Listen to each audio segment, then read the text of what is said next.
the provider of believers and unbelievers, and may His choicest blessings be on the seal of His prophets, the last of His messengers, and His holy progeny.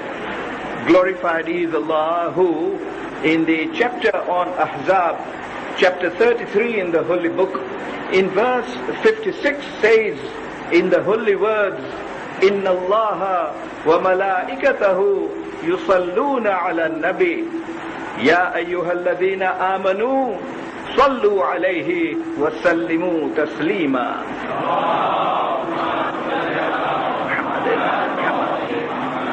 The holy verse states that surely Allah and His angels send blessings on the Holy Prophet. O believers, you too send blessings on him and greet him. The first part is Sallu alayhim wa sallimu, and you greet him by a greeting which has a respect which is due to him. That then is a commandment from Allah. It negatives all criticisms as to why a dead person is greeted.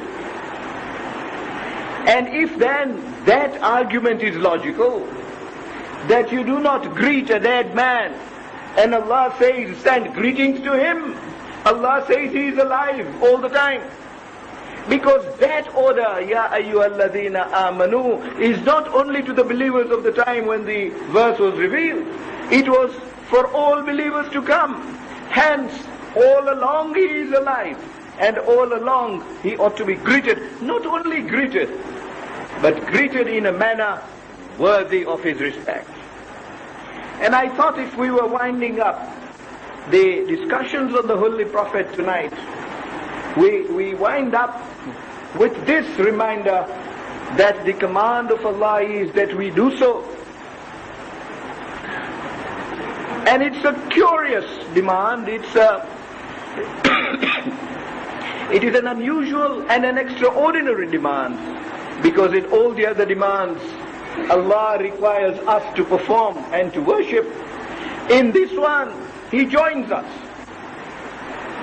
It does not come to us until He says He Himself performs that act Himself, and His angels do too. Inna Allaha wa malaikatahu yusalluna ala nabi. He makes a statement that He blesses the Holy Prophet continuously. His angels do. And therefore He tells us, Ya ayyuhalladhina amanu, why are you left out? That is precisely the essence of that verse. And what greater blessing can He give to us than that? Reminds us of that verse with which we opened our sessions. لَقَدْ مَنَّ اللَّهُ عَلَى الْمُؤْمِنِينَ إِذْ بَعَثَ منهم رسولا في أنفسهم يتلو عليهم آياته ويزكيهم ويعلمهم الكتاب والحكمة وإن كانوا من قبل لفي ضلال مبين.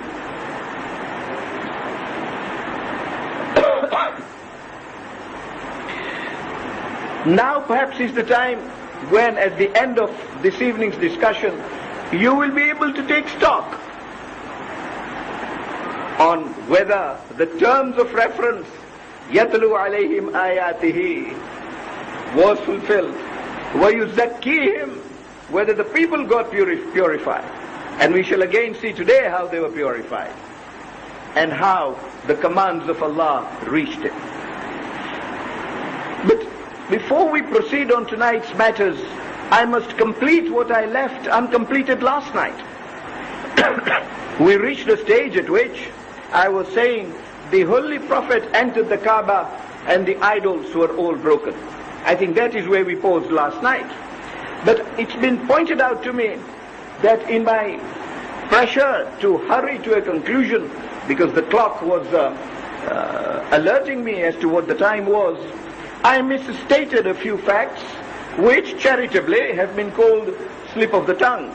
I said, for example, that when the idols were to be broken and Imam Ali wanted the key, he brought the key from the key holder.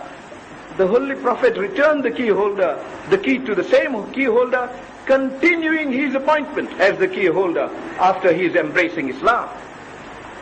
And I said that likewise he called Hamza and made Hamza the person in charge of Siqaya. Obviously, as we have discussed, Hazrat Hamza alayhi salam was already martyred in Uhud. What I was talking was about Hazrat Abbas, his uncle Abbas, who until Badr was in charge of Siqaya.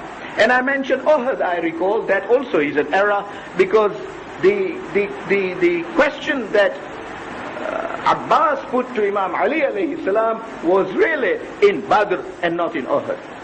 But when all that was done, the keys handed back, the idols broken, the Holy Prophet next attended to arranging the affairs of the public order in Makkah. He had had time to do so in Medina, as you remember. Indeed, not only had he arranged the public order in Medina by the year 7th after Hijrah, in that year he started to look abroad. Delegations were sent to foreign sovereigns. That was the year 7 after Hijrah, which I shall come back to. Once established in Makkah, he therefore thought that just as he established a public order and public offices in Medina, so must they be established in Makkah. And he became busy doing that almost instantly in the last 10 days of the holy month. But even there, he was not to get enough time for it. And soon, by the 6th of Shawwal, he had to leave Makkah for Hunayn. Hunayn, I wanted to discuss for certain reasons that operated in my mind in setting up our course study for these 10 nights. Well, it is now the 11th, alhamdulillah, which is really a grace of Allah, because we were running behind. But then, apart from those reasons which are purely relating to the youth of today, Hunayn, as we shall discuss, I notice that for the elders also it is a matter of relief that I am discussing Hunayn, because in Du'a-e-Nudbah, the 12th Imam, Imam al-Zamana Ajjalallahu Farajahu, in discussing Imam Ali alayhi salam, and Allah willing we might touch on that next year, but in dealing with the position of Imam Ali alayhi salam, mentions 3 wars in particular and others in general. He says, Badriyan wa Khaybariyan wa Hunayn wa ghayrahunna. So Hunayn has been expressly mentioned, giving it that importance in Du'a-e-Nudbah, which alhamdulillah you recite on the days of Eid and on Fridays. Also itself a day of Eid, admittedly. Information intelligence was reached in Makkah, which made it obligatory on the Holy Prophet to set out for Hunayn, because he did not want an attack on Makkah. Makkah had been free from attacks. The city that had been attacked so far was only Medina. And he set out. This time, he set out with an army of 12,000. Last night I said he went to Makkah with 10,000. And I said, what greater number had he ever had? This time, he's moving out with an army of 12,000. 10,000, the ones who came with him from Medina, and 2,000 are the Makkans who got converted. 2,000 of them joined him in that army. On to Hunayn. As you would anticipate from what I had already said on intelligence information, the people of Taif had already come out to fight the Muslims, so they were in preparedness, and they camped ready for fight in the valley of Hunayn. When the Holy Prophet was marching towards them, they suddenly confronted them in Hunayn. The Holy Prophet therefore took the opposite side of the valley. There was then that pass, which was an entrance to the valley. In that pass, the people from Hunayn, the Al-Hawazin, had gathered alongside, ambushing themselves, concealing themselves. And of course, the standard bearer was Imam Ali alayhi salam, but in the front of the army was Khalid This is an honor the Holy Prophet gave to him after his very recent conversion. Khalid moved on, and as he moved on, he was suddenly attacked by all these people, all these soldiers who had hidden in ambush to attack the Muslim army. And when that happened in that pass, the soldiers lost control and they started retreating. They started fleeing because these armies kept attacking on them. And the Holy Prophet, who was in the center guard this time instead of being in the rear guard as he usually would be, but there again it must be his foresight, he suddenly saw these soldiers coming back, kept asking them what happened. They wouldn't, they kept retreating.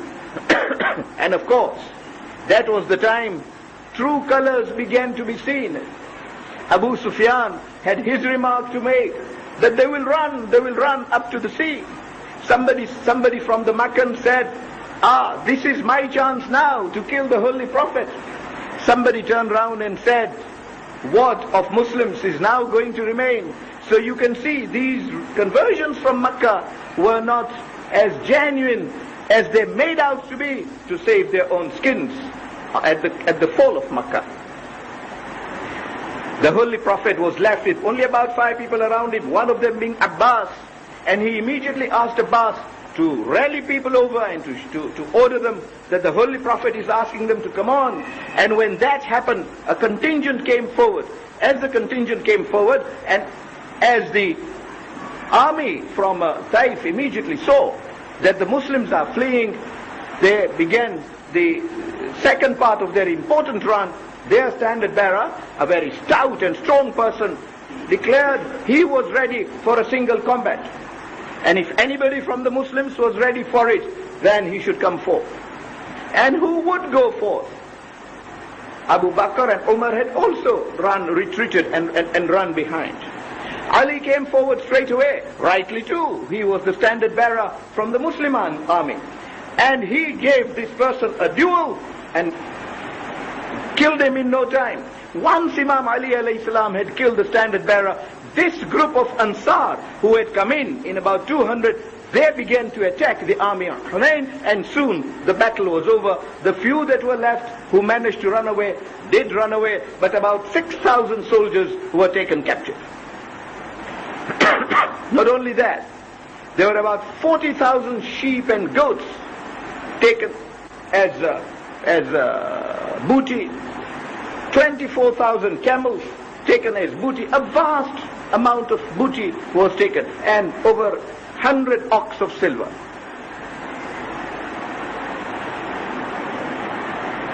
All that booty collected. When they got back, the trouble immediately was over the question of booty. And by then, as we have already seen, Surah Anfal had already decided on the question of booty. The Holy Prophet appropriated 1/5 to himself. The khums was his, divided the 4/5. And when he divided the 4/5, the minimum that any soldier got was 4 camels and about 8 goats or 8 sheep. That was the minimum that any person got.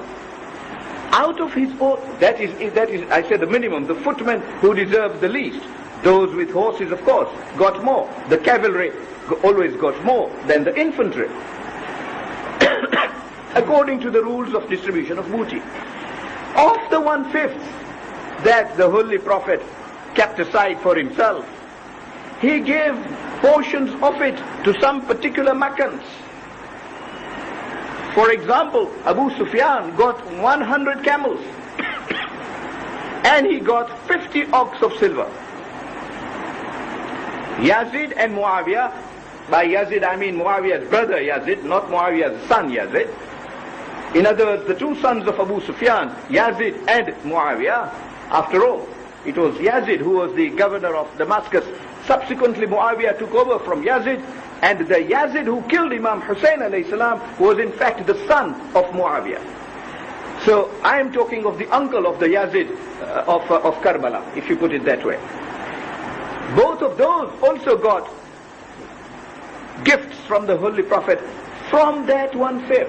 In other words, from the portion which Allah gave the discretion to the Holy Prophet to use in the manner described in the Quran. But now, for the first time, the Ansar became dissatisfied.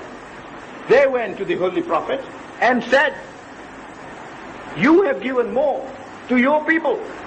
We find that we are the people who have struggled with you, and yet when the time has come, suddenly you're giving more to your people." When the Holy Prophet heard this, he summoned them, and a beautiful speech was delivered, well recorded in annals of history.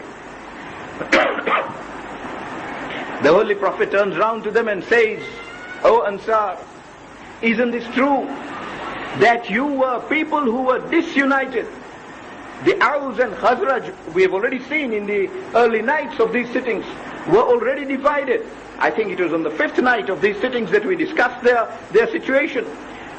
It is the coming of Islam that united them. And it is the teaching of the Holy Prophet that those who become Muslims are brothers that truly united them." The Holy Prophet said, "Were you not divided and I put you all in one accord, got you in unity?" They said, "Yes, this is true." The Holy Prophet turns around to them and says, "Isn't it true that you were misguided and I brought you to the correct faith, to the correct logical thinking and logical form of worship?" And they said, "Yes, indeed, Ya Rasulullah, that is very true." He asked them a third question, "Isn't it also true?" So pertinent.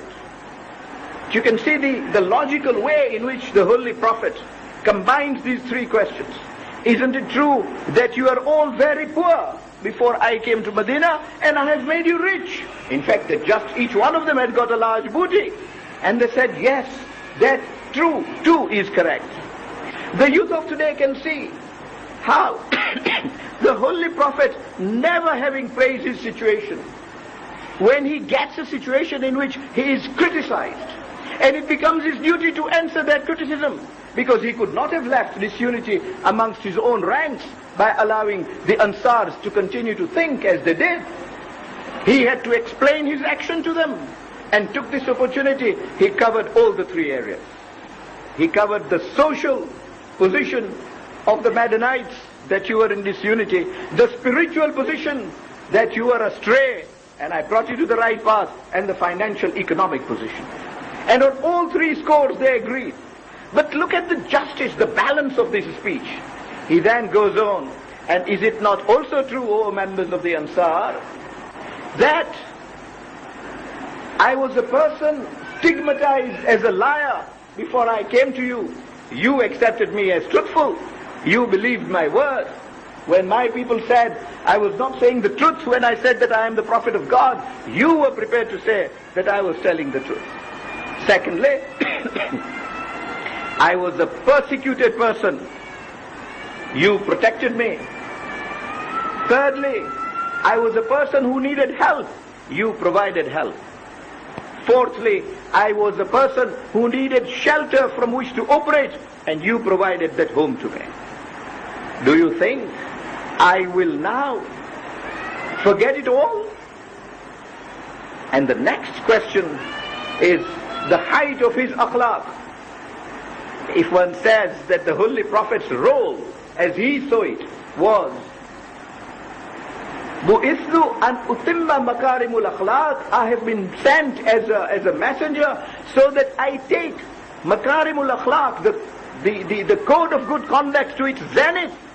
Then this is the zenith to which, even on this occasion, he took that code of conduct. He turned round to them and said, "Do you think I am capable of being ungrateful? Do you think I can be ungrateful to you?" Whether he was ungrateful or not was out of the question. That was a stage never to be reached. The question is, do you think I can even be ungrateful? And that incapacity, that inability to do that wrong is what we call isma. When we turn round and say that the Prophet cannot be a prophet unless he is infallible, unless his conduct is unfaulting. As we discussed last year in one of the sittings, I gave 10 reasons, logical reasons at that stage, I think it was the first sitting of last year, on the Isma of all the prophets. Then here is the zenith to which the Holy Prophet took them. And they all in unison replied, "O Holy Prophet, we know you are not even capable of being ungrateful." So he says, "Do you fear that I will abandon you?" And they say, "No, Holy Prophet, we have no such fear." The Holy Prophet then winds up that speech by saying, "Oh, my brothers from the Ansar, why are you having heavy hearts on the booty I have given to the people of Makkah? I have given them worldly treasure to win their worldly heart." Look at the philosophy that the youths might enjoy under this. There are two types of hearts then. There is the worldly heart and there is the true spiritual heart. The process is again, وَيُزَكِّيهِمْ, purify them. And the Holy Prophet was so much at his zenith of success when he says, "Haven't I purified your hearts already?" And it is that purification which made the Madanites understand what the Prophet was saying. And the last sentence of his speech, classical in golden thread in history, says, "O Madanites, when they left me," that is when the Makkans left me from that place where booty was distributed, "they left me with sheep and goats. When you will leave Makkah, you will leave with the Prophet amongst you." And the Ansar turned round and said, "O Holy Prophet, we do not want even the sheep and goats you have given us." The level of purification. We do not even want those. If you think we can win them by these sheep and goats, they can have these also. We only want you.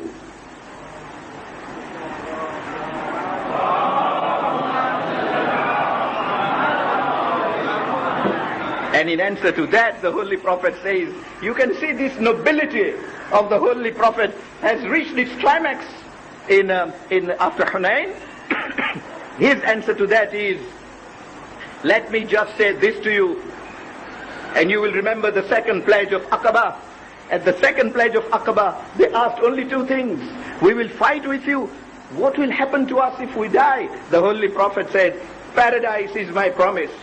Secondly, today your people are not with you, but a people are a people. Once they are reconciled with you, you might go back to them." The Gujaratis say, "Sukh Shantina Dama Sauma Walu Watan Maru." Of all the peaceful abodes on the earth, the most dear place is the motherland. You might go back to them. And he said, "That is my promise, I will not." With that background, you can match that promise with these words that follow. Now the Madanites are not asking. He himself said, "They go with sheep and goats. You go with the Prophet with you." When they said, "We do not even want the sheep or goats, we want you," he turns round and tells them, "By that Allah, in whose hands is the soul of Muhammad, I tell you, even if the whole world goes one way and you go the other way, I will come your way." What a promise the Holy Prophet made to the Ansars. And he went back with them. It was on the 18th of Zilqadah of that year, 8th year after Hijrah, that he proceeded back to Medina with them. Having conquered Makkah, having seen it fall at his feet, having had a chance to pray there as he did, he decided he will leave Makkah, back to Medina, back to the seat of government, to strengthen the situation of Muslims there. Of course, he had to make arrangements. He had to make arrangements in Makkah. This is why he stayed until the 18th of Zilqadah, set up an administration there before he left. I do not want to take your time again, merely to remind the youth what I said yesterday, that if only having conquered this one city, he goes back to his seat, but refuses to go back to his seat without making arrangements for the proper administration of that one city, would he leave this earth without making any arrangement for the administration of the Ummah after him? I raise this question as a matter of logic because professors of universities have written saying the Holy Prophet made no arrangement for his succession when he left. Astaghfirullah wa atubu ilayh. What audacity! I say it is not audacity, it is downright sheer insult of this most prestigious, illustrious soul that ever lived on the face of the earth. However, he goes back to Medina and in Medina other important things occur. But before we move on to the 9th Hijrah, I have got to retrace my steps to the 7th Hijrah, which I left yesterday for good reason. I just touched on it because I was on Khaybar. And from Khaybar I wanted to come into Hunayn and finish it day before yesterday, but we didn't succeed. But what I did leave out was the question of management of external affairs. The Holy Prophet did not only set up an office of foreign affairs, as we know it today. Every ambassador that he sent out was an ambassador who was fluent in the language of the country to which he is sent. And the first set of ambassadors was sent to 6 different countries. The first was sent to Abyssinia, and that is what I touched on yesterday, because that is the emissary whose efforts resulted in Ja'far al-Tayyar coming back. If you want to sit, there is room, plenty of room inside. Ja'far al-Tayyar coming back from Abyssinia to Medina. And we saw the result of that. Indeed, the king of Abyssinia sent an apology that although he had already brought faith to Islam, he had not had occasion to come and kiss the hand of the Holy Prophet and give his respects, and promised he would do so in due course. The second one went to Yamaha, again by the hand of an ambassador who spoke that language. The third went to the Shah of Iran,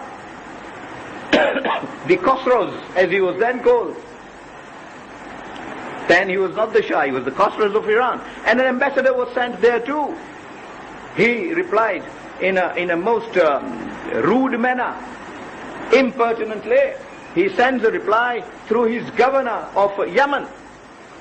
And he tells the governor of Yemen, you try and set the Prophet's mind right. How dares he tell me that my religion is wrong and ask me to become a Muslim?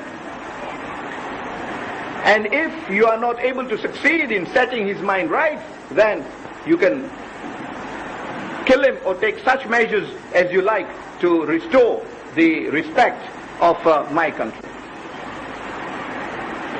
Well, the governor of Yemen had no choice but to execute that order, and an emissary arrived at the Holy Prophet. When he conveyed this message, the Holy Prophet looks at the emissary and smiles. The emissary says, why do you smile? And he laughs. So he says, why do you do that? He says, well, you don't know that this person who is sending this message of strong words was already stabbed last night.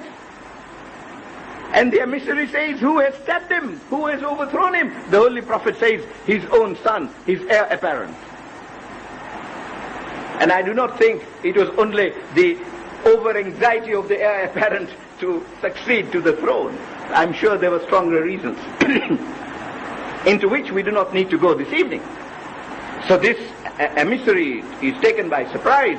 He says, go back and tell your master that he must come to faith immediately himself. So the emissary goes back and says this to the governor of Yemen. The governor of Yemen says, if this man sitting on this mat in the mosque of Medina, as you described, is able to tell you what was happening in Persia at that point in time, when I, the governor of Yemen, had no clue about it, he indeed must be the prophet of Allah, and he brought faith to Islam forthwith, regardless what happened to the Khosrows of Persia. The fourth ambassador was sent to Rome, to the Emperor Heraclius. He received the envoy very respectfully, and thanked the Prophet for his message and sent him a few presents. Of course, he never became a Muslim. But the obligation of the Holy Prophet, you can see, to send the message was an obligation that he fulfilled so well. But these steps of the Holy Prophet also meant that he was not sent for Arabia. That book in Arabic only meant that it was to be a book in a language that was at that time most expressive, language most lucid, language most comprehensive, and that is all. Hence the meaning of Quran being in Arabic. No other purpose. He was to be a prophet of people in Abyssinia. He was to be a prophet for people in Rome, for people in Persia, and people in Egypt as well. Indeed, his fifth emissary was an ambassador to Syria. That governor was very rude and soon had to pay a price for it. And sixthly, he sent a message to Egypt. That king of Egypt of that particular time was not rude, but he sent back the message with thanks and presents. But point I wanted to make was that the Holy Prophet is now extending the wings, Islam spreading beyond the borders of Hijaz. And by then, indeed, by the 10th Hijrah, almost the whole of Hijaz had already converted to Islam, and we will also discuss one other subject this evening that I've been expressly asked to discuss, and that is of Mubahala, yet another topic of relationship with the Christians. But you can see that the span of the fulfillment of the terms of reference reached the level at which not only was the message was sent to those from amongst whom he was selected, Rasulan min anfusihim, not only to them, but far and wide, far and wide. But before I go further, I want to retrace my steps even further back with an apology. And I want to discuss Mi'raj. When I was preparing our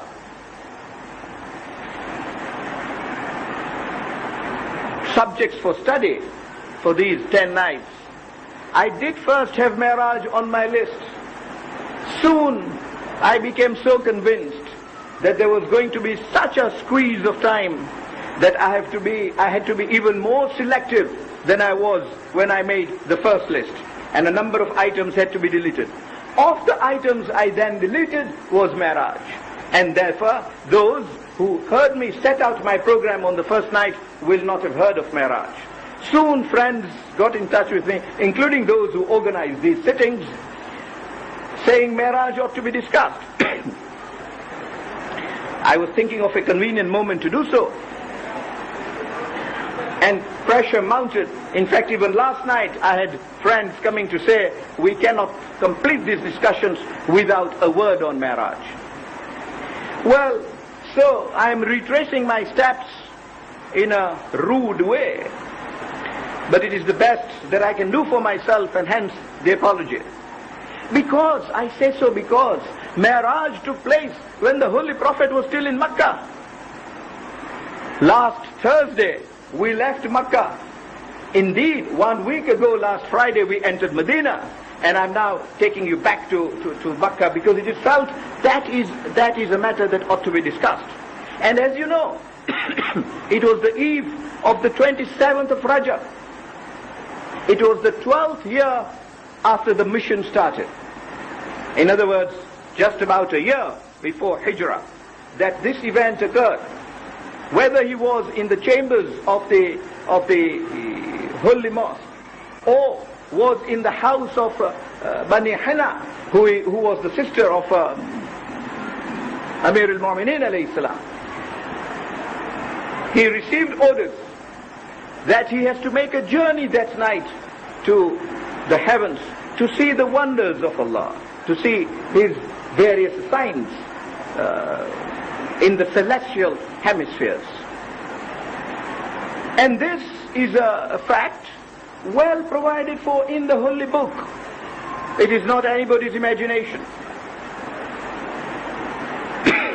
The opening verse of Surah Bani Israel bears testimony to this particular event. It says, Bismillahir Rahmanir Rahim, Subhanalladhi Asra bi'abdihi laylam من المسجد الحرام إلى المسجد الأقصى الذي باركنا حوله لنريه آياتنا إنه هو السميع العليم. Glorified is Allah, who took on a journey, who carried Asra. Asra is a word in Arabic that would be used for a journey at night, for a physical movement from one place to another at night. That is the word, and that is the meaning it imports in Arabic.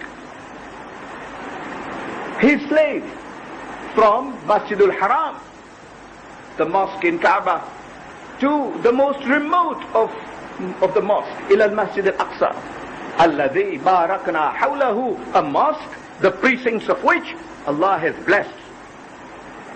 And he did so. He took him on this trip, linuriyahu min ayatina, and we did so that we show him of our signs. That was the purpose of that trip. And it happened on that night, well reported all through. The only controversy on that question is whether that trip was a physical trip or not. We say it was a physical trip, and we rely on two matters. We rely on the language of that verse, which I've already set out. Asra, and following the words Laylan, at night, clearly implying that the journey that was anticipated was a journey that took place physically, and it took place at night. And we also rely on the ahadith of our A'immah. But let us first see what is the other point of view. The other opinion is that, oh no, it is not that he went physically to heaven. He dreamt that he went to these places, and he saw all this in a dream. Our immediate response to that is, when Quran wants to say what a prophet saw in a dream, the Quran says so expressly. The Quran says so unhesitatingly. There is no reason why Quran should not have done so today on this particular issue. Why did Quran have to say Asra bi abdihi layla min al masjid al haram ila al masjid al aqsa, from one place to another? That is not a dream. That is a passage. A dream is just movement, just vision of one place after another. It is a vision of places. It is not a movement from a place to a place. But let us look at the holy book, and I will not detain you on this. I will not detain you on this subject. Give you one example which you are already aware of, because it is the best way to illustrate my point. The example of Nabi Ibrahim. When he says to his son Ismail, "Oh my son, oh my beloved one, oh my beloved one," that's how he says, "I have seen in a dream that I am slaughtering you. Ya bunayya, inna ara fil manam anni azbahuka. Fandur madha tara. Qala ya abat if'al ma tu'mar satajiduni insha'Allahu min as-sabirin." The beautiful answer from this devoted son. Nabi Ibrahim says to him, "Oh my son, I have seen in a dream that I am slaughtering you. What is your view about it?" And the son says, "Oh my dear father, perform the duty you have been asked to perform." Because when the prophet sees it in a dream, it is a command from Allah. And Nabi Ismail knew that too well. He says, "Perform your duty, and Allah willing, you will find me very patient. Satajiduni insha'Allah min as-sabirin." You will find me of those who are very patient. Point at issue is that, and this is an ayah you are all so familiar with. The point at issue is that when Allah wants to talk of a dream, He does so, He says so explicitly. That is His command to His prophet.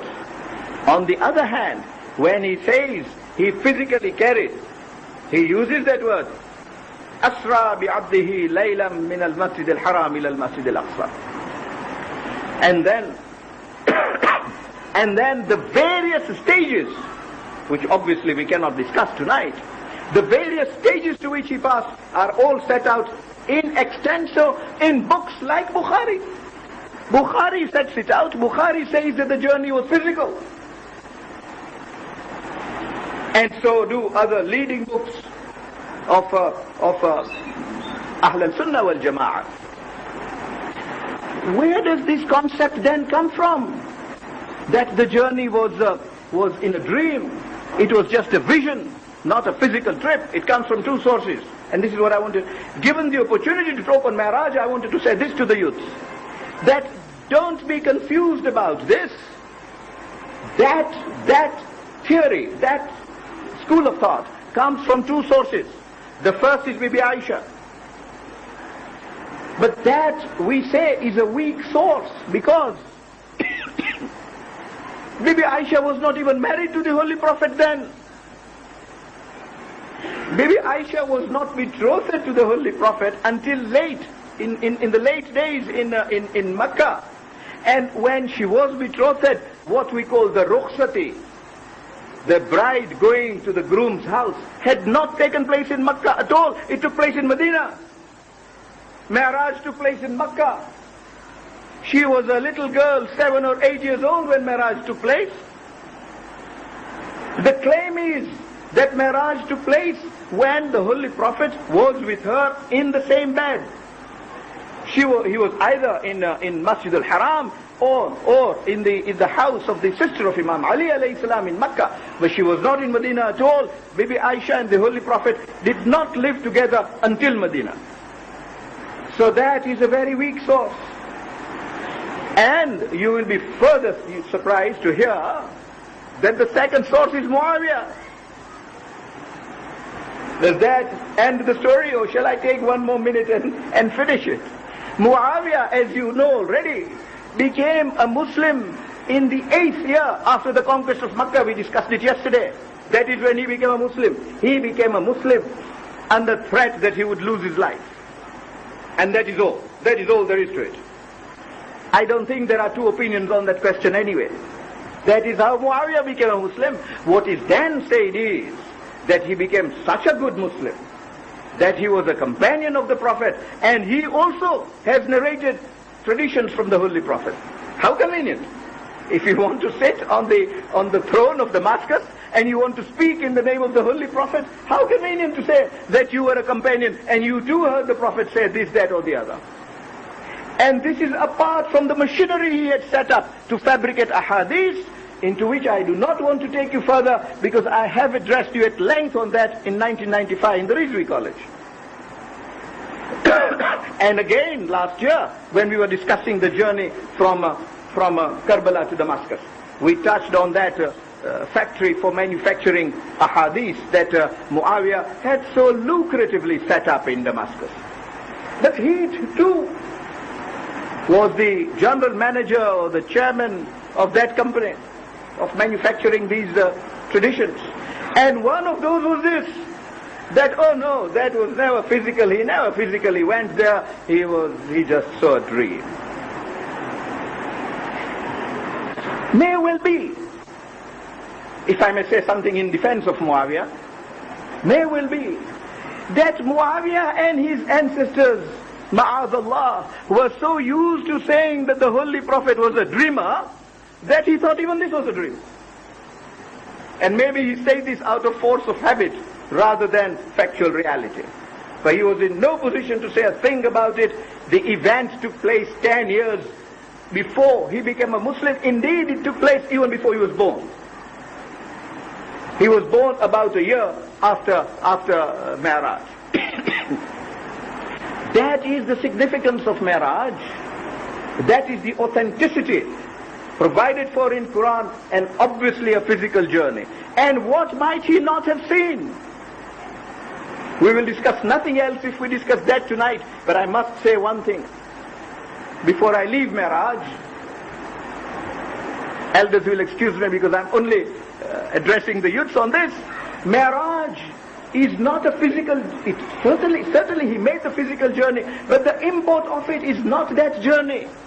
Because it was not a visit of a tourist. It was not an affair of ism at all. The Holy Prophet passed from stage to stage, and he had elevated himself in his spirit so high that Allah decided that if there is the closest proximity any of his creatures can reach to him, it must be the stage reached by Muhammad sallallahu alayhi wa sallam. And the proof of that you will find in Surah Al-Najm. Surah Al-Najm, where Allah says, Bismillahir Rahmanir Rahim, وَالنَّجْمِ إِذَا هَوَى مَا ضَلَّ صَاحِبُكُمْ وَمَا غَوَى. By the star as it falls. Very rare event, very extraordinary event. Allah swears by that. He says, مَا ضَلَّ صَاحِبُكُمْ. Your master has never erred. Let not somebody in Hudaybiyah say, is this a prophet? Let not anybody in Hudaybiyah say, as Umar did, that I have never doubted the Holy Prophet more than I have doubted him on this occasion.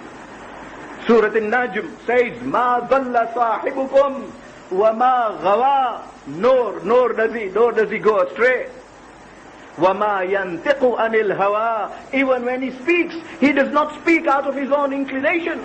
وَمَا يَنْتِقُ عَنِ الْهَوَىٰ إِنْ هُوَ إِلَّا وَحْيٌ يُوحَىٰ. Except when he receives a revelation and speaks strictly in accordance with that revelation. That is the surah that we are talking about. Further on, that surah talks of Mi'raj and says, Dana fatadanna. And he kept proceeding from stage to stage. And he reached the stage at which he bowed in the presence of divinity. Of course Allah does not have presence. Of course He does not. He is everywhere. Nearer to our jugular veins. That is, the nearer to the jugular veins of each one of us. And if there are 5 billion people in the world, nearer to 5 billion jugular veins. Didn't we look at that ayah a few nights back from Surah Waqi'ah? وَإِذَا بَلَغَتِ الْحُلْقُومِ وَأَنْتُمْ حِينَئِذٍ تَنْظُرُونَ وَأَنْتُمْ أَقْرَبُ مِنْكُمْ وَلَكِنْ لَا تُبْصِرُونَ. And when the soul is at the throat, now being removed, you just stand by your dear one and watch. You are helpless. But we are nearer to Him than you and yourself, except that you can't see us. That is the omnipresence of Allah. But there is that seat amongst angels. Indeed, the Holy Prophet, covering those stages, reached Sidratul Muntaha, a stage after Baytul Ma'mur. Baytul Ma'mur is the replica of Kaaba. Indeed, it is said that in the 7th heaven, it is directly opposite, directly on top of Kaaba. If you stood at the Kaaba and had the eyes of the Holy Prophet, you would see Baytul Ma'mur. Direct, without interruption, without obstruction. He crossed that and Jibril says, I will come no more. If I stepped 1 inch more, my wings would catch fire. The Holy Prophet goes alone, without a guide. Wasn't this a man who knew those roads better than the roads of the earth of Makkah and Medina? That he should have traversed them unaided, unguided. And he says, I went into regions of light, and from regions of light I treaded into regions of darkness, and reached a stage at which I bowed, dana fatadanna, fakana qaba qawsayn aw adna. And Allah says, he reached a stage of proximity to divinity, and I'm talking pure spiritualism there. Because Allah has no hands, He has no mouth, He has no body. But it is that feel of the presence of divinity, of that absolute, if you like. We are now talking of that entity, the absolute. And this human form is reaching the level of that. That is the significance of Mi'raj in its spiritualism. And Allah says, Dana fatadanna fakana qaba qawsayn aw adna. The distance then was only the distance between 2 bows, or even less than that.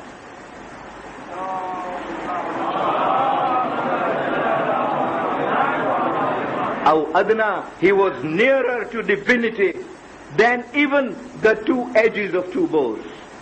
Of course, nobody can embrace divinity. And hence, the example used by Allah is of a bow. Because as you know, a bow has its end and the other bow its end. So even when the two bows merge, there is space in between. Allah says the Holy Prophet reached that proximity to Allah, which was almost the distance between two bows, aw adna, or he was even nearer to me than the distance between two bows. And why? What for? What for? And I will not allow myself to be digressed into this, whatever the force of the need of the stage at which I have reached. What was the need for that? Explained in the very next verse. Allah said, فَأَوْحَى إِلَىٰ عَبْدِهِ مَا أَوْحَى. What beautiful language Allah uses there. And then there was revealed to His servant. No question of Christianity coming in. Even at that level, the Holy Prophet is nothing but a servant. وَأَوْحَى فَأَوْحَى إِلَىٰ عَبْدِهِ مَا أَوْحَى. Then He revealed to His servant what He revealed to him. That, at that level, is a matter between Him and His creature. Is a matter between Him and His creature. Next year, perhaps, inshaAllah, we shall make time and discuss more on that particular ayah. أَوْحَى إِلَىٰ عَبْدِهِ مَا أَوْحَى. He told him whatever He told him. That is the significance of Miraj. The significance to wind up is to take the Holy Prophet to that pinnacle of spirituality. A pinnacle of reaching that height. And it is common sense, my dear fellows. Because if the purpose of the coming of the Holy Prophet was to purify us, to teach us about Allah, then the purpose is only to take us nearer to Allah. The qurbah, the nearness to Allah. Nobody can accomplish that better for us. Indeed, I can put it higher than that and say nobody can be competent to perform that task except one who had reached the highest form of proximity that was possible to reach to providence. That is the great lesson of Mi'raj. And I dare say, if the purpose of Muawiyah was to detract from the authority and the spirituality of the Holy Prophet, why would he not say that that journey did not take place? Why would he not say it was a dream? But it wasn't. It was a reality. It was a reality. And that surah is started by saying, Ma dhalla sahibukum wa ma ghawa. He makes no error about it. When he tells you that he physically went, he actually did so. That then was Mi'raj in Makkah. You can see why I postponed it. You can see why I did not want to discuss it, because I knew it would take time, as it has. But we must move on. We must move on to the 9th Hijrah, because we've got the 9th and the 10th to finish tonight in the matter of a few minutes that are left. Tomorrow, inshallah, we shall devote the whole evening to question and answer. There is a suggestion we could finish the leftover tomorrow, but I do not want to do so. You have been deprived of asking questions for 11 nights. Even those 5 minutes that we had reserved. So those must not be in any way interfered with. The next thing that I did want to discuss when we come to this is the journey to Tabuk. Because so much is said about Tabuk. Tabuk is heard of primarily when we go to Medina. We are told that the Holy Prophet said that my mosque will be enlarged, and it has been. And he said, even if it is enlarged up to Tabuk, it is still my mosque. This is the furthest northern point in Arabia. And the matter about Tabuk, was that information was received that Heraclius, the Byzantine emperor of Rome, had decided that he would attack Islam, the Muslims. Do you remember the other journey of Mu'tah that we talked of? 100,000 people sent. I pose to ask, and this is one of the reasons I wanted to raise this with the youth tonight, Tabuk. Why should the emperor of Rome even think of sending a battalion of that nature to fight Islam? Only because even in those 10 years that the Holy Prophet had since he took charge in Medina, he must have set up an administration, a government which must have shaken the foundation of the Byzantine Empire. And they must have felt, just as the Holy Prophet felt the need to attack Khaybar, they felt the need to attack Medina, so that that potential threat is dealt with before it becomes kinetic. Definite intelligence reached the Holy Prophet, and the Holy Prophet instantly said, we march out. On that occasion, the figures are now increasing. On that occasion, and I know I'm rushing through it, but I do want to cover it speedily. On that occasion, the Holy Prophet himself set out on the journey. It is no longer leaving it with Zayd bin Haritha or any other person. He himself set out on that journey. And set out with 30,000 men. Because he's now going to fight the Romans. 30,000 men. And out he went. When he went out, at Quba, a development took place which I will come back to. It goes on and on until he reaches a stage at which he pauses and says to his people, it appears the Romans have changed their mind. They must have thought that the mere threat to attack the Muslims was enough. With the strength of the Byzantine Empire of the time, the mere threat might be enough to shake the Muslims. The Muslims, with the courage of asking the Emperor of Rome to become a Muslim and to abandon his faith. But when he discovered that the Holy Prophet has himself set out, and on this occasion he did not even take Imam Ali alayhi salam with him. He left him in charge of Medina. You might wonder. I suppose he knew what was to come. He left Imam Ali in charge of Medina. When he had just moved out a little distance, again, Abdullah bin Ubay, the leader of the Munafiqun, deserted him, as he deserted him on the way to Uhud, you remember? The 1,000 became 750, as again, they deserted him in Khandaq. So they did in Tabuk, in the journey to Tabuk.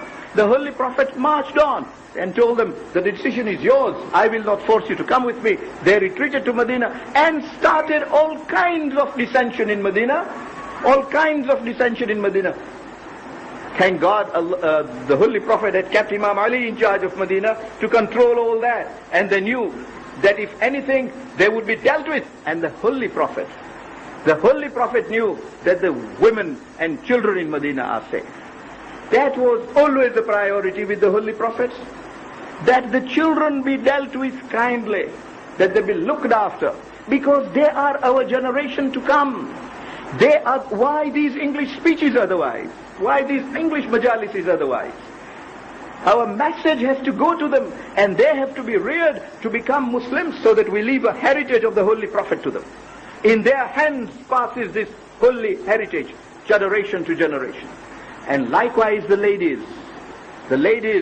he says in his last khutbah, in Khutbatul Wida, that the ladies are an amana to you. They are under the trust of their men. And men are under a duty to Allah to treat them well. And he says, oh men, fear Allah in the way you treat your wives. He wouldn't leave Tabuk knowing the hypocrites will come back in this way and cause dissension without leaving these weaker people, the children and the women, in charge of a strong man to deal with the situation when it arose. But they, when they saw Ali in charge, turned round and started a different rumor. Said, look, the Holy Prophet decided that he did not want Ali with him. And it is because he did not want Ali with him that he left him behind. Imam Ali alayhi salam immediately, quickly rode on to the spot where the Holy Prophet was. Spoke to the Holy Prophet, and the Holy Prophet says, Ya Ali, may Allah keep you near me forever. All kinds of du'as for Imam Ali alayhi salam. And told him to go back and assume his office, and told him, Ya Ali, I have kept you behind for a specific cause. Otherwise, Anta minni bimanzilati Haruna min Musa illa la nabiyyu ba'di. This saying of the Holy Prophet to Imam Ali, that to me you are in the status Harun had to Musa, except that you will not be a prophet, because there will be no prophet after me. This hadith, unanimously reported by all Muslim historians and Christian historians too, was first said by the Holy Prophet on this journey in Tabuk. That was an occasion when he said this. Imam Ali alayhi salam immediately comes back in his khutbah in Masjid al-Nabawi, now in charge of Medina, as the governor of Medina, he made the khutbah and said, you have spread these rumors. I have been to the Holy Prophet myself, and this is what the Holy Prophet tells me. Woe to those munafiqeen who spread false rumors. The Holy Prophet, getting the news that the Romans are no longer coming, decided he will go back to Medina instead of wasting time to get even nearer to Medina and find that the trip was in futility. On his way back to Kuba, he was asked to perform a duty. Indeed, between Tabuk and Kuba, an attempt was made at his life, from which Allah saved him. At Kuba, he is asked to set a foundation for a mosque. Earlier on, when he went, he was asked to lay the foundation. He had no time, he was on his journey. On the way back, the mosque was now ready. And he was told, will you please lead prayers in the mosque? In answer to that, the Holy Prophet said, no, I will not lead prayers on it. On the other hand, I command my army to destroy this mosque. That mosque of Zirara was destroyed at the hands of the Holy Prophet. The first place in which the Holy Prophet laid foundation for the mosque of Kuba, which stands till today, was the only place in which he ordered that a mosque be destroyed. And he said, and the ayah of Quran on the point was, Surah Barat, the ayah of Quran on the point was that this is a mosque of zirar, of harm, of injury, of kufr, of tafriq bayn al-mu'mineen, of causing disunity amongst the mu'mineen. And the history of it was that there was a monk who wanted to cause disunity, who did not want people to become Muslims. Indeed, when the Holy Prophet came to Medina, he went off to Makkah. Not only that, in Uhud, he joined the Makkans to come and fight the Holy Prophet. When they lost the war, he even fled from Makkah. After the Holy Prophet settled in Medina, he came back to Kuba. He was brought back to Kuba by the Munafiqun. And they asked him to stay with them. And he decided that the way to sow seeds of disunity amongst the Muslims was by building a mosque. And so today we need to be careful. The ayah of Quran says, when you speak to them, they will tell you that we have the best of, the purest of motives in our hearts. When in fact the motive was only to cause disunity amongst Muslims, divide them and destroy Islam. The Holy Prophet exposed that true intention. And having exposed it, asked that the mosque be destroyed, and it was.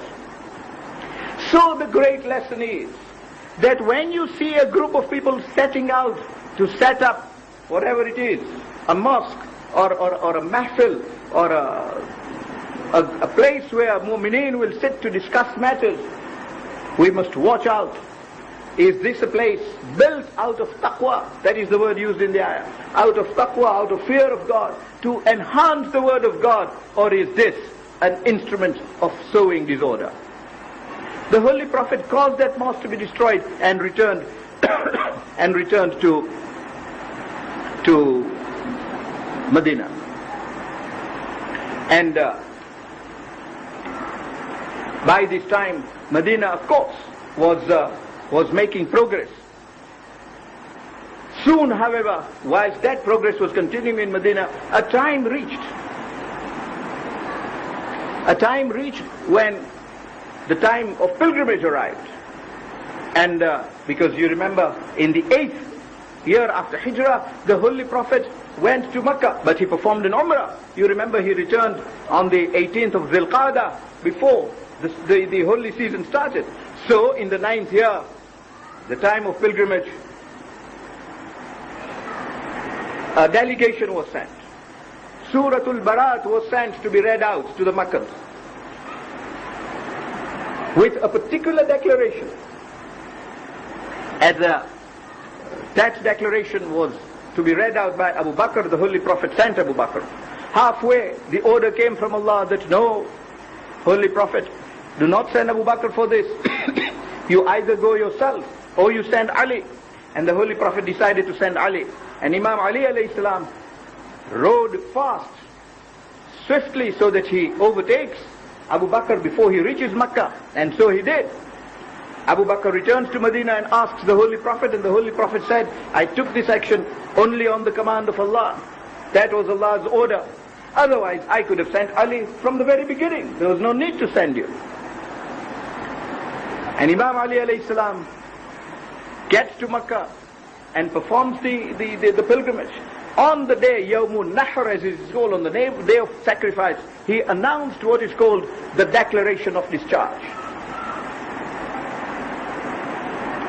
The Declaration of Discharge, in which he says that the Holy Prophet has been ordered by Allah that the house of Allah, the sacred mosque, Masjid al-Haram, will be sacred, and non-Muslims will not be allowed to enter this holy place. Polytheists are not allowed even to enter the sacred precinct. All these rituals of polytheists, for example, of making tawaf naked, of glorifying the idols, must all cease forthwith. And treaties that were made by the Holy Prophet with those tribes that have not embraced Islam will come to an end. They will not cease forthwith, because that might have been unfair. But 4 months notice was given to them, that in 4 months notice, in 4 months period, those treaties will be abrogated, because now the position has changed. The holy house is a holy place and must remain a holy place that will not be sacrileged by the presence of polytheists, or even the entry of polytheists. He made that declaration loud and clear, and from that point onwards, all polytheists were stopped from coming into Makkah. He returns to Makkah. At that point in time, he was the governor in Yemen. Imam Ali alayhi salam had been appointed governor in Yemen by the Holy Prophet at that point in time. The 10th year of the Hijrah then was almost exclusively a year of deputations. The Holy Prophet kept receiving deputations from place after place. He received a deputation from Taif, for example. These very people of Taif, who at one stage resisted him, did not want to become Muslims, now had changed their minds. But look at the conditions with which they come. They say, well, we will become Muslims, but give us a little grace. We will have our idols and worship them only for a year. The Holy Prophet says no. They say only for 6 months then. The Holy Prophet says no. They say, all right, only for 1 month. The Holy Prophet says, look, don't be bargaining like this. I will not allow you to worship an idol even for 1 minute after you embrace Islam. That is the sanction of Islam on Tawheed. That significance of Islam, that the first item of faith is that there is no God but Allah and He has no partner. That question of Tawheed was paramount. They said, all right, we will do that, but we should not start praying immediately. Namaz, give us a breathing space. In 6 months' time, we will start praying 17 rak'ah a day. The Holy Prophet said no. Again bargaining started, and the Holy Prophet said there is no bargaining about it. The moment you embrace Islam, the next salah that is wajib on you, and you must pray. I am not allowed to give you any exemption, and there is no exemption on you. The youth of today can see the significance of salah and saum. That there cannot be a dispensation even for a convert, even for one namaz. People from Taif became Muslims. People from all quarters became Muslims. In short, a full year of deputations in which numerous deputations came, local and foreign, who turned to Islam. Indeed, glorified are the words of Allah when He says, إِذَا جَاءَ نَصْرُ اللَّهِ وَالْفَتْحِ وَرَأَيْتَ النَّاسَ يَدْخُلُونَ فِي دِينِ اللَّهِ أَفْوَاجًا فَسَبِّحْ بِاسْمِ رَبِّكَ وَاسْتَغْفِرْ إِنَّهُ كَانَ تَوَّابًا. The full significance of that surah was brought into picturesque reality by that year. And one of the delegations that came, and I speak on this because again, I've been expressly asked to speak on this, another item that I had thought we could overlook, but I've been corrected and said that it must be discussed, is Mubahala, a group from Najran. They decided to visit the Holy Prophet. Well known that they came in the way you see the Christian priests of today, well adorned, with ornaments, fully dressed. The robes that they have, particularly in the Catholic Church. The Methodist churches are perhaps different, but the Catholic churches are very adorned. This is how they came. The Holy Prophet refused to see them. They went to Abu Bakr. Abu Bakr says, I don't know the answer to this. And went to Umar. Umar said, I don't know the answer to this. Went to Salman, and Salman said, look, if every time you go to the Holy Prophet and he turns his face from you, this is very strange. This is a prophet who has been known never to turn a face from anybody. Particularly that weak and poor man who comes in wretched clothes. He gives him his place to sit. It is impossible that he should turn your face from you. And they say, we want to discuss a spiritual matter. Well, Salman says the man to speak to is Ali, salawatullahi wa salamu alayhi.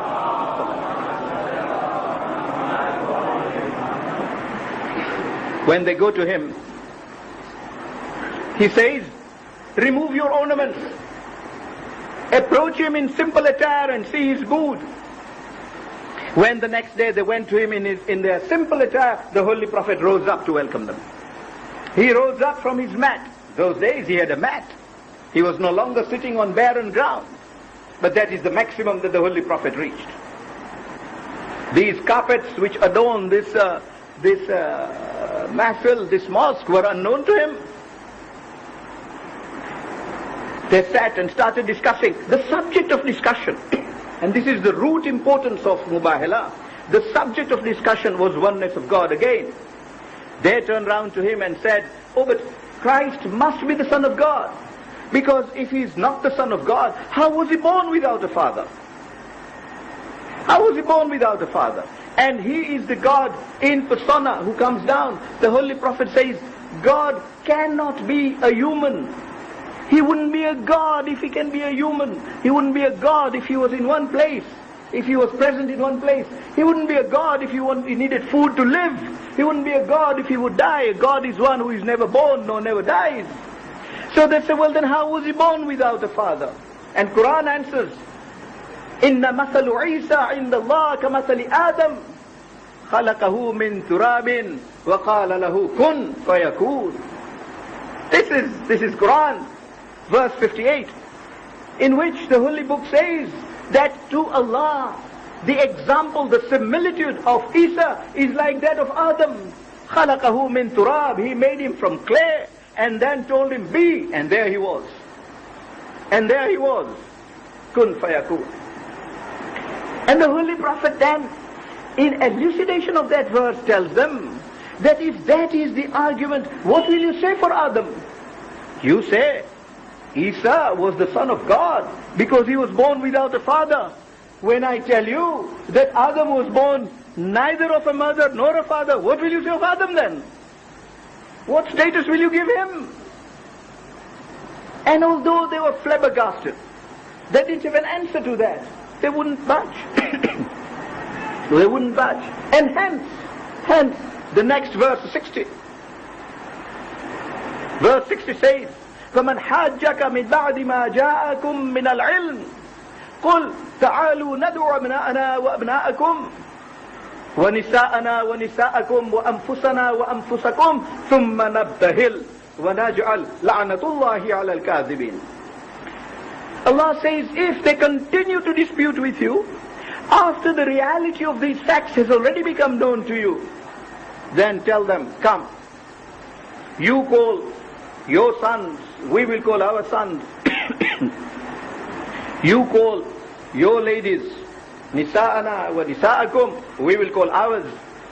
You call yourselves, those whom you call yourselves, and we too will do likewise. And then we gather and invoke the wrath of Allah. We invoke the wrath of Allah, that His curse may fall on those who are liars. وَلَعْنَةُ اللَّهِ عَلَى الْكَاذِبِينَ. And the Christians in their audacity, led by their bishop, It was a delegation of 60 Christians from Najran. Said, yes, we do this. The next point to discuss of some importance is that immediately that verse was revealed and the Holy Prophet recited it, there was a stir in Masjidun Nabawi. Everybody said, I am amongst Abna'ana. And the huge companion said, I am amongst Anfusana. And that stir continued as to who will be taken the next day. The morning dawns. And of all the people called was Salman. And the Holy Prophet says to Salman, "O Salman, you go and put up a small thatched palm roof and clear the ground where we will sit." Salman says, "The Holy Prophet, what area do I clean? First proof of how many people are being taken." And the Holy Prophet says, very small area. Don't trouble yourself too much. Just a small place for me and a few people only to sit. So Salman goes. It's his honor to serve the Holy Prophet. Always was his honor. On the 10th degree of faith Salman was. And when the time comes and the Christians are all sat under their pavilion, they see the Holy Prophet come. But I always say that the man in the forefront was not the Holy Prophet. The man in the forefront was Imam Hussein, salawatullahi wa salamuhu alayhi. As it were, the Holy Prophet was saying in those days, in the 10th year of Hijrah, when Imam Hussein was a little child, 5 or 6 years old, that is when the Holy Prophet was saying, "Don't think this is a child who I carry in my hand," because that was the position. He was carrying him in his hand. Because if I have come to lay the foundation of Islam, he will be the one to make sure that it is maintained and those stories above it remain static to the end of time. It is no use me laying the foundation if that edifice is to collapse. He will ensure the maintenance of it to the day of judgment. So in his arm, Hussein is the first face the Christians see. Behind him, the Holy Prophet. On his right, Imam Hassan alayhi salam. The genius of Mubahala is that in the very lifetime of Imam Ali alayhi salam, his sons have already superseded him in the defense of Islam. They are already two steps ahead of him, because they had to march with the time. Imam Ali saw Makkah, he saw Hijrah, he saw Badr and Uhud and Hunayn and Khandaq and Khaybar. They have yet to see. Imam Hassan has his fight. Imam Hussein has Karbala to fight. They had to be ahead, 2 steps ahead, to march with the times, so that reconstruction, that strengthening of this edifice of Islam goes ahead unmolested, unarrested, unrestricted. They are already ahead of their father. Then follows Bibi Fatima al-Zahra salamullahi alayha. And as always, to protect that entire group of the founders of the faith of Ali was the faith of Allah was Imam Ali, right at the end of them all. The rear guard of that army out to invoke the curse of Allah. It was a strong delegation of 5 people. A strong delegation of 5 people. In another context, when Jibreel asked how these 5 would be defined, the Holy Prophet starts from the pivot, from the center, and says, "Hum Fatimatu wa abuha wa ba'luha wa banuha."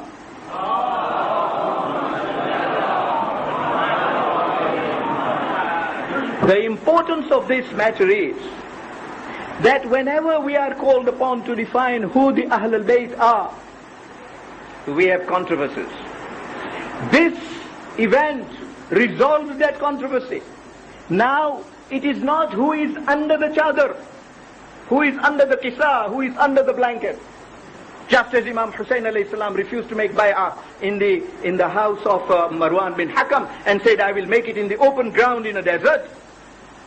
The Holy Prophet says, I will not restrict the definition of Ahlul Bayt to who are under a carpet or under a kisa or under a blanket. I will expose them in the midday, noon light of the sun. See them for yourself. So that when I am gone, you do not quarrel on who is the Ahlul Bayt. And the leading Sunni books report that when the Holy Prophet was about to leave, because there was a congregation there, ready to be picked up, that congregation heard him say, Allahumma ha'ulai ahlu bayti.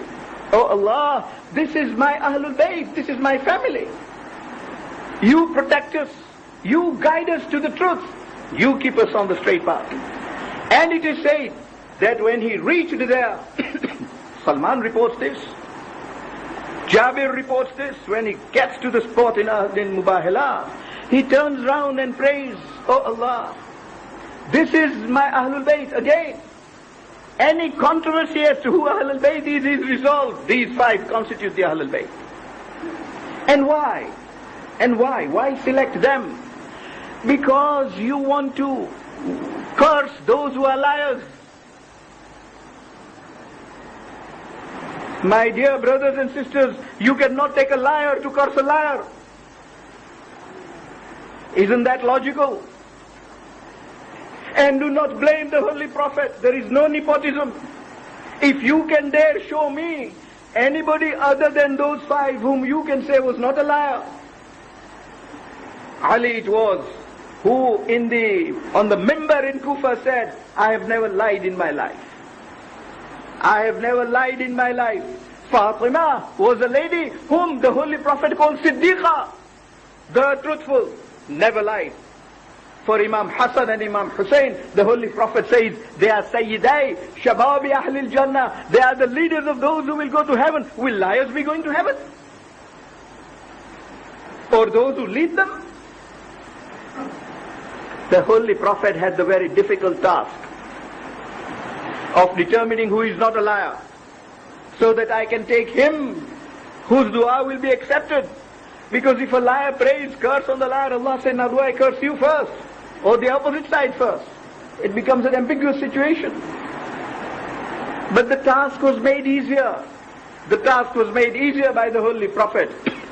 Because Allah had already said, إِنَّمَا يُرِيدُ اللَّهُ لِيُذِّبَ عَنْكُمُ الرِّجْزَ أَهْلُ الْبَيْتِ وَيُطَهِّرَكُمْ تَطْهِيرًا.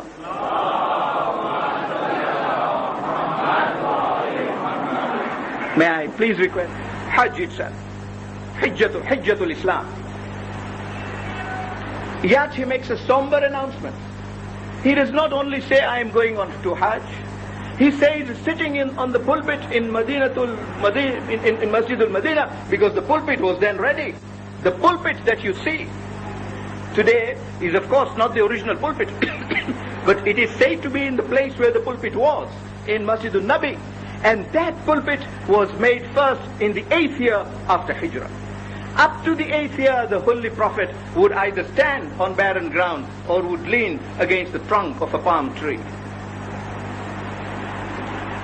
However, in that particular year, sitting on the pulpit, he said, I am going to Hajj, but it is the first and the last Hajj I am destined to perform. To me, it is a journey, a pilgrimage in which I am going to bid farewell to the Kaaba. Hence called Hijjatul Wida, that he was going to say Wida, farewell to the Kaaba. As a result, 120,000 people went with him. Muslims from all over the Commonwealth joined in, from Syria, from Yemen, from all kinds of places. That is why you hear that Ghadir Khum was the spot from where the pilgrims would then divide, each going to their various directions.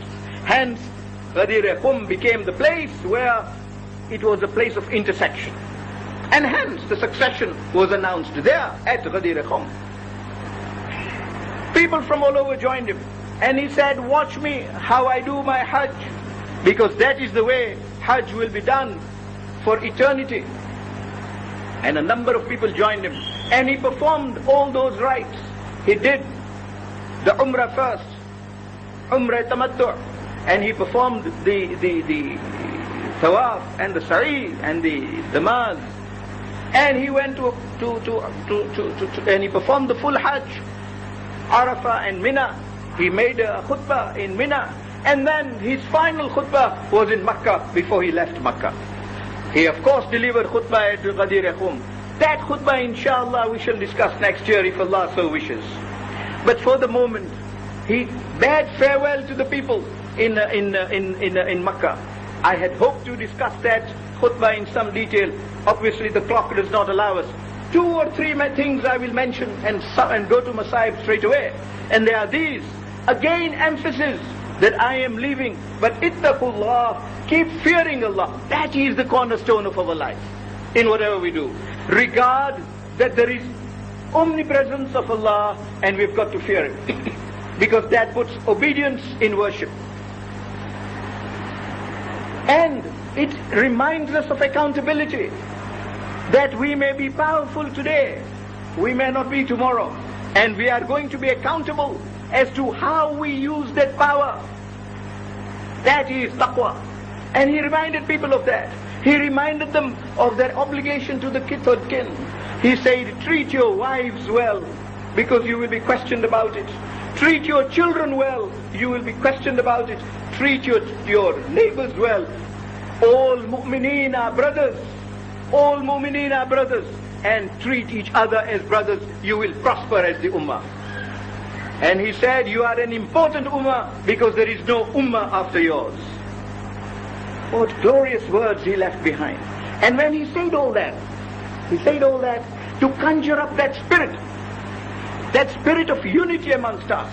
He said, listen to me carefully, but do not end there.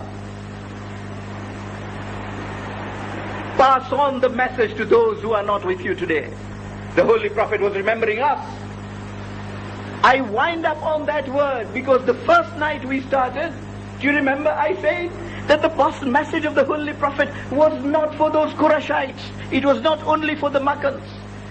If it was for them, it was for us also. I said it was as much for us as for them. Indeed, I said it was more for us than them, because we can understand that message better today than they could in those days.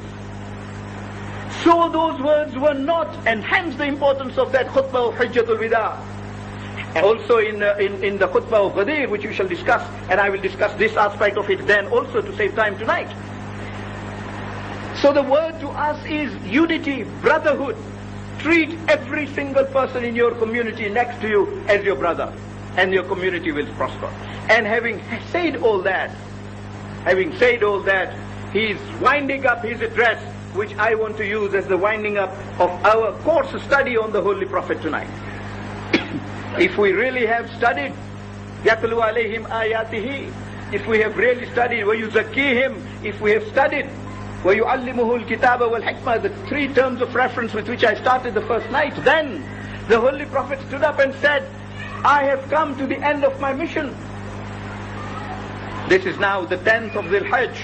He was to pass away, according to us, by the end of Safar. According to some Muslims, by the 12th of Rabiul Awwal. The difference is so small, a matter of 2 months approximately.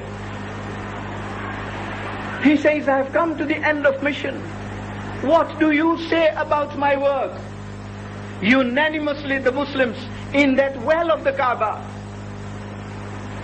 even if you can have the courage to lie, and you lie anywhere, you will not lie in the state of Ihram. Because if you do, your conscience will stop respecting your God. The whole purpose of Ihram is to keep away from such things. And they were in Ihram then. And even if you do want to lie and you are in Ihram, you will not lie in the well of the Kaaba. Around the walls of the Kaaba. That is where the Holy Prophet asked them, what do you have to say about my Risala? And they said, you gave the amana. أَدَّيْتَ الْأَمَانَةَ وَبَلَّغْتَ الرِّسَالَةَ يَا رَسُولَ اللَّهِ. You have handed over to us the amana from Allah that you had for us. You have accomplished prophethood as Allah wanted you to prophet. And he raised his hands 3 times and says, Allahumma fashhad hadha, O Allah, you bear witness that this is the testimony of my people for the work that he had done. But for all that work, he was told, قُلْ لَا أَسْأَلُكُمْ عَلَيْهِ أَجْرًا إِلَّا الْمَوَدَّةَ فِي الْقُرْبَى. He was told, tell them, O Muslims, for all this, for the hijrah, for all the problems I had, for Hunayn, for Uhud, for Khandaq, for all that, and for all the abuses and the refuse, I do not want any reward from you. My reward is from Allah. But I ask only for one thing, and that is love for my family. Will you believe it? He only had to shut his eyes.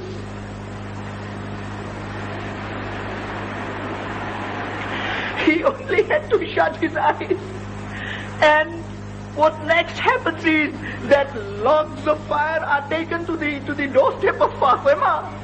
Logs of fire are taken to the door of Fatima. And what is Fatima told? All he is told is, get Ali out of the house. Why? Only because they want Ali to make bay'ah of Abu Bakr, whom they had selected to be the Caliph. Could that not have waited until the daughter of the Prophet had grieved the Holy Prophet? You remember when Hamza died, the Holy Prophet gathered the women of Medina, who all grieved over Hamza. When Ja'far died, this is what he did. Now he himself dies, and his only daughter is not allowed to sit and cry. What wonder that Sakina is not allowed to cry in Karbala. When Sakina cries on the body of his father, Shimr comes and whips her. Oh, Sakina, Shimr comes and whips her only because she is crying on the body of her father. Indeed, here this is what is happening to her grandmother. When these logs are brought, Fatima asks, what is all this for? She is asked, is Abul Hassan in the house? And she asks, why do you ask? They say, get Abul Hassan out. If you do not get Abul Hassan out, we will put this house ablaze. We will put the entire house on fire. This is the treatment that Bibi Fatima alayha salam gets at the hands of the Muslims who have just about or had not even yet married the Holy Prophet. And this is the stage in Karbala on the night of the massacre of Imam Hussain alayhi salam. The evil, wicked people go to the tents of Imam Hussain alayhi salam, put all the tents ablaze, and when the tents are put ablaze, the women have to move from one tent to another. A stage is reached when a sick person lying there is not able to move. Shimr goes and removes the mat from under him, throws him on the ground and says, you can carry him away or else he will get blazed in the fire. ألا لعنة الله على القوم الظالمين وسيعلم الذين ظلموا أي منقلب ينقلبون إنا لله وإنا إليه راجعون رحم الله من يقرأ الفاتحة.